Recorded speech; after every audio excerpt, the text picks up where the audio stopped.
Hey everyone, today I'm back in the Dragonsong's Reprise, not really talking much about the fight itself, but about Warrior and Gunbreaker. When my group came back from our short break last week, a few people decided to switch jobs and I switched from Warrior to Gunbreaker. So while I was streaming our re-clear attempt, I got a few questions asking if one was better than the other, why did I switch, etc. So just like I did with Alexander Ultimate, I want to just make a brief video about it. Talk about both tanks, compare their strengths and weaknesses, and also how it felt playing both. Now of course I've spent way more time on Warrior in that fight, but I've got a good idea of how the rest of my Gunbreaker re-clears will feel like.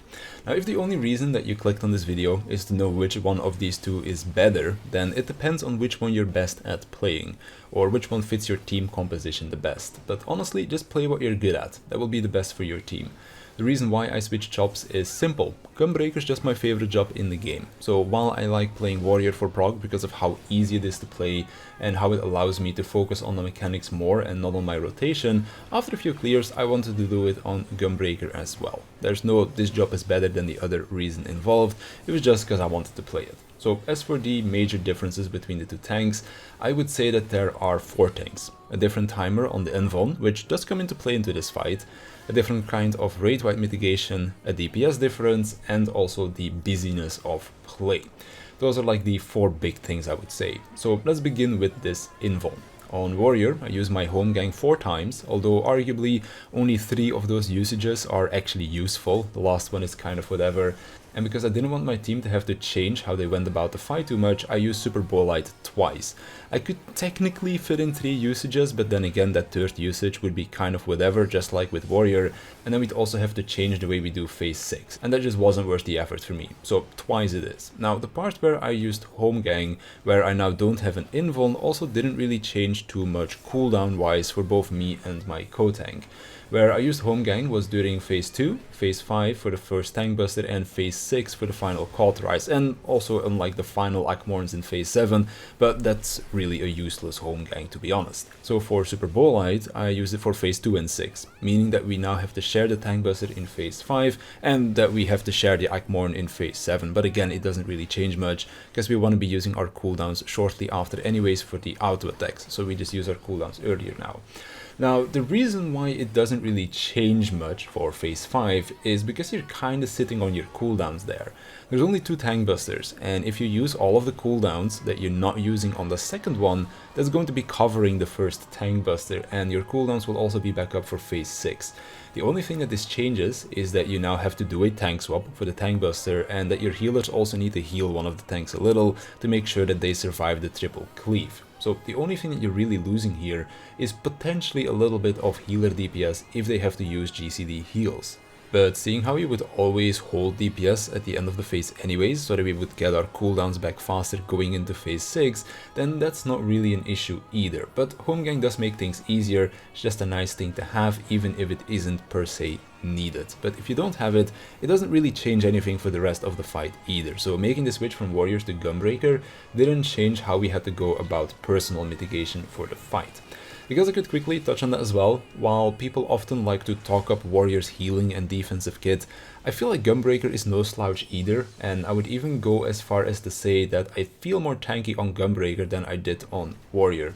It might be because the heal from Heart of Corundum makes me feel like I lost less HP compared to Bloodwetting, because the heal from Bloodwetting is something that you get over a few GCDs rather than immediately. And you're also not always going to be able to get the maximum value out of Bloodwetting, as you might not always have your Infuriate or Primal Rend lineup with it.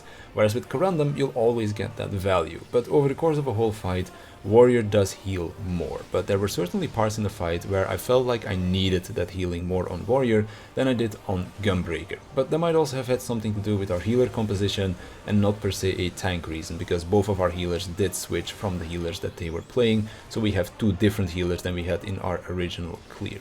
As for the rate-wide mitigation, they're each just going to be better in different scenarios. Shake It Off will be more valuable on the single hit stuff, whereas Heart of Light will be great for multi-hits, so there's always going to be a trade-off. However, I do feel like mitigation is the most important thing in the final phase, and having multi-hit mitigation during that phase feels much more valuable to me than just a big shield, as the 2 big mitigation checks both have multi-hit stuff. so I'm leaning more towards Heart of Light being more useful in the entire phase, but over the course of the whole fight there are plenty of places where a good timed shake will do you wonders. As for the DPS, Gunbreaker does slightly more DPS than Warrior, but it's not such a big difference that you really need it. If everyone in your group plays well, then it shouldn't matter which of the two that you bring. However, if you're regularly hitting Enrage by just that tiny little bit of DPS missing, then the extra DPS that Gunbreaker brings might be worth considering. Again, in an ideal world you shouldn't need it, but if an extra 100 DPS is all that it takes, then by all means go for it, because there's certainly a couple of very tight DPS checks. Then the last thing is busyness of play, and this is one of the reasons why I usually play Warrior for prog. With Warrior there's not much of a DPS rotation that I need to pay attention to, and it's also mostly a GCD focused rotation, meaning that when I need to press personal or raid cooldowns, then there's a low chance of me also needing to fit in personal DPS of global cooldowns, so I can just fully focus on my defensive duties as a tank.